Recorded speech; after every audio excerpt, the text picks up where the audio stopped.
Assalamualaikum warahmatullahi wabarakatuh. Halo, perkenalkan saya Zakiatul Amali dengan NIM 877572139 dari jurusan Pendidikan Guru Sekolah Dasar. Pada kesempatan ini, saya akan mempresentasikan tentang peran ontologi, epistemologi, dan aksiologi dalam membentuk dasar-dasar filsafat ilmu. Filsafat ilmu merupakan cabang filsafat yang membahas secara mendalam tentang hakikat ilmu pengetahuan. Tidak hanya membahas isi ilmu, tetapi juga mempertanyakan dasar-dasar dari ilmu itu sendiri. Dalam filsafat ilmu terdapat 3 landasan utama yang sangat penting, yaitu ontologi, epistemologi, dan aksiologi. Ketiga aspek ini membantu kita memahami apa itu ilmu, bagaimana ilmu diperoleh, serta untuk apa ilmu digunakan.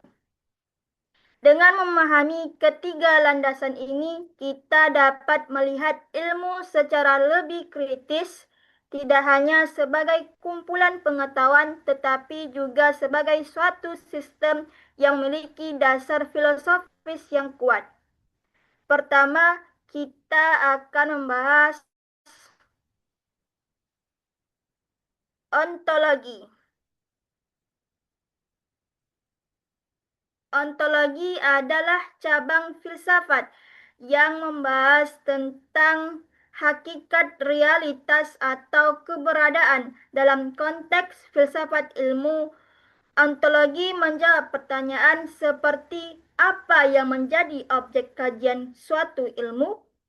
Dengan kata lain, ontologi membahas tentang apa yang dipelajari oleh ilmu dan bagaimana sifat dari objek tersebut. Sebagai contoh, dalam ilmu fisika, objek kajiannya adalah fenomena alam seperti gerak, energi, dan materi. Dalam ilmu biologi, objeknya adalah makhluk hidup dan proses kehidupannya. Sedangkan dalam ilmu sosial, objek kajiannya adalah manusia dan interaksinya dalam masyarakat.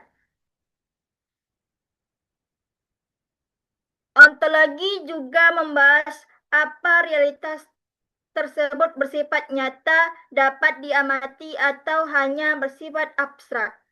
Selanjutnya, epistemologi. Epistemologi adalah cabang filsafat yang membahas tentang cara memperoleh pengetahuan dan bagaimana kebenaran suatu pengetahuan dapat diuji. Epistemologi menjawab pertanyaan seperti bagaimana kita mengetahui sesuatu, metode apa yang digunakan untuk memperoleh ilmu, dan bagaimana kita memastikan bahwa pengetahuan tersebut benar.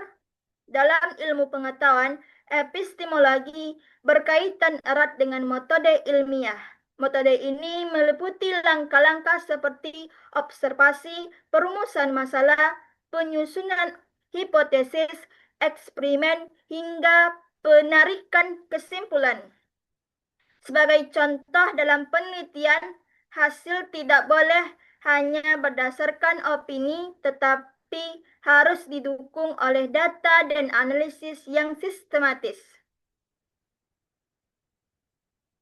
Dengan demikian, epistemologi memastikan bahwa ilmu yang dihasilkan tidak bersifat sembarangan, melainkan melalui proses yang terstruktur dan dapat dipercaya. Bagian ketiga adalah aksiologi. Aksiologi adalah cabang filsafat yang membahas tentang nilai, etika, dan tujuan penggunaan ilmu pengetahuan. Aksiologi menjawab pertanyaan seperti untuk apa ilmu digunakan, apakah penggunaan ilmu tersebut membawa manfaat atau justru merugikan.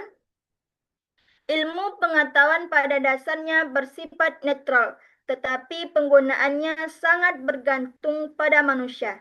Oleh karena itu, diperlukan pertimbangan etika dalam penerapan ilmu. Sebagai contoh, Perkembangan teknologi dapat membantu mempermudah kehidupan manusia seperti dalam bidang kesehatan dan komunikasi. Namun, jika disalahgunakan, teknologi juga dapat menimbulkan dampak negatif seperti penyebaran informasi palsu atau kerusakan lingkungan.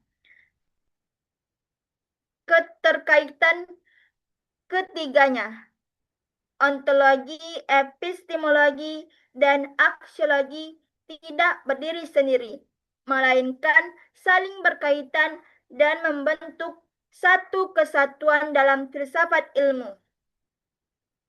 Ontologi menentukan apa yang dikaji, epistemologi menjelaskan bagaimana cara memperoleh pengetahuan tersebut. Aksiologi menentukan untuk apa pengetahuan itu digunakan. Jika salah satu aspek diabaikan, maka ilmu menjadi tidak utuh. Tanpa ontologi, kita tidak tahu apa yang harus dipelajari. Tanpa epistemologi, kita tidak memiliki cara yang tepat untuk memperoleh ilmu. Dan tanpa aksiologi, ilmu bisa kehilangan arah dan berpotensi disalahgunakan. Oleh karena itu, ketiga aspek ini menjadi fondasi utama dalam membangun ilmu pengetahuan yang tidak hanya benar tetapi juga bermanfaat. Sebagai kesimpulan, ontologi, epistemologi, dan aksiologi merupakan tiga pilar penting dalam filsafat ilmu yang saling melengkapi. Dengan memahami ketiganya, kita tidak hanya mengetahui isi ilmu, tetapi juga memahami dasar, proses, dan tujuan dari ilmu tersebut. Demikian penjelasan yang dapat saya sampaikan. Terima kasih atas perhatiannya. Wassalamualaikum warahmatullahi wabarakatuh.